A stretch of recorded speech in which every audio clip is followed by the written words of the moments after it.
Hey guys, it's Hinds from IGN Africa, and I'm with Nick Channon, the senior producer on FIFA 15. Obviously the new FIFA game. FIFA is big in our hearts in Africa, especially South Africa. That's great. It's great to hear. I mean, obviously, get lots of people coming to E3 from all around the world, and it's great to hear that, in South Africa our game is so big. It makes us very proud.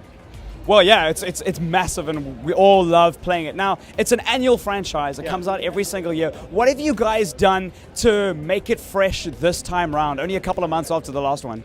Well, it's been a while, and ultimately, every year we try to make the best game that we can, and we look at, what are our fans telling us, what did they like, what didn't they like, maybe quite as much in the last game, and making sure we're listening to the feedback, responding to it, fixing any issues that they had. One of the things that came up quite a bit this year was we changed our locomotion system. It looked great, but at times it felt it was a little unresponsive. So we've done a lot of work around responsiveness, around the feeling, the fluidity of the game. We've really reworked. We've added a lot of animations, a lot tighter turns, more agile turns. But we've also done a lot of work in responsiveness as well around the ball. So the ball, actually, we're doing a lot in ball physics and how the players touch the ball and maintaining the spin of the ball in a much more realistic manner. And what this is doing is having a sort of profound effect on the feeling and the fluidity around passing. And also around responsiveness, we looked at tackling as well. So you can now use your body to win back possession of the ball, but you can also do what we call possession tackles, where previously in our game, when you're going for a tackle, the ball would become quite loose, and at times the opposition would actually win the ball back. So we've worked on that. It's much more realistic. More often now you go into a tackle and come up with the ball, which again is more realistic to the real world. So lots of work around that responsiveness. We've done a lot of work. We've been working a couple of years on a new physically based rendering system that allows us to just take our visual quality to another level. We're even now looking at the footsteps of the players, and actually they're now going down dynamically on the pitch. Slide tackles, you'll see slide marks, you'll see marks on the kits themselves. We've done a lot of work around the AI, making it feel a little bit more human, so it feels like we're playing each other. The AI now will come in and actually change its tactics on you. They might go quite defensive late on in the game if they're winning. Alternatively, in the last sort of 10 minutes they need a goal, they're going to start going a little bit more direct. So lots and lots of changes this year to really help make that leap. We're trying to make the biggest leap we can each year, and this year's no different. You spoke earlier in the presentation about man-to-man or man-on-man battles. Yeah. What does that mean, and is that just a visual thing, or does that affect gameplay? No, it completely affects gameplay, and actually what that is that's our physics system. What we do is we now, because we have the power of the new consoles, we can now more accurately know where players are in relation to each other, whereas previously we had to guess, which meant that those physical interactions between players didn't always look as strong or as natural. So now you really have that physicality between players. There's a new behavior in the game where I can actually, use my shoulder just to ease players off the ball, which you see so much in the modern game.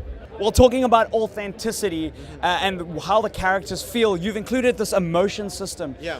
How does that work, and how does it actually impact the game? Do people flip you off when you're or punch you in the face? No. Basically, what we wanted to do was, we're now tracking the emotional state of all 22 players on the pitch.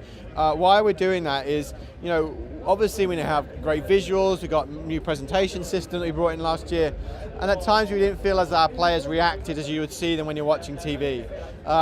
They didn't really have the full context of the game. They didn't know the difference between a last-minute goal and an early goal in terms of how they would react. So, at the end of the game, if you get a last-minute equaliser or a last-minute winner, teams and players react very differently than an early goal, because obviously a lot of time to come back. We wanted to bring that element to our game. Players now have memory, so if they're constantly being tackled, they'll act differently than, an early tackle, players might not react, but if they're constantly getting taken down, they're going to react differently. A last-minute tackle from a teammate, you're going to go up and congratulate them because maybe they saved the game for you. So all of these things we wanted to bring into the game, as you as a player getting that more emotional connection to the players that you see on the pitch, feels more believable, and it's more of what you see on TV.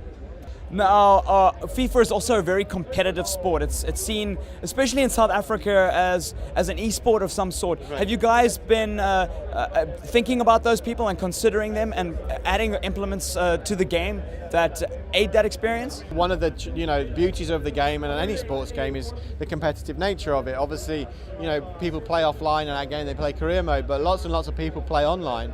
or they play together in the house, and that's one of the great ways of experiencing a sports video game. And what we really try and focus in on is less about specific esports things. It's more about how do we make the game feel as engaging as possible when you're playing one-on-one. If we can get that right, everything else takes care of itself.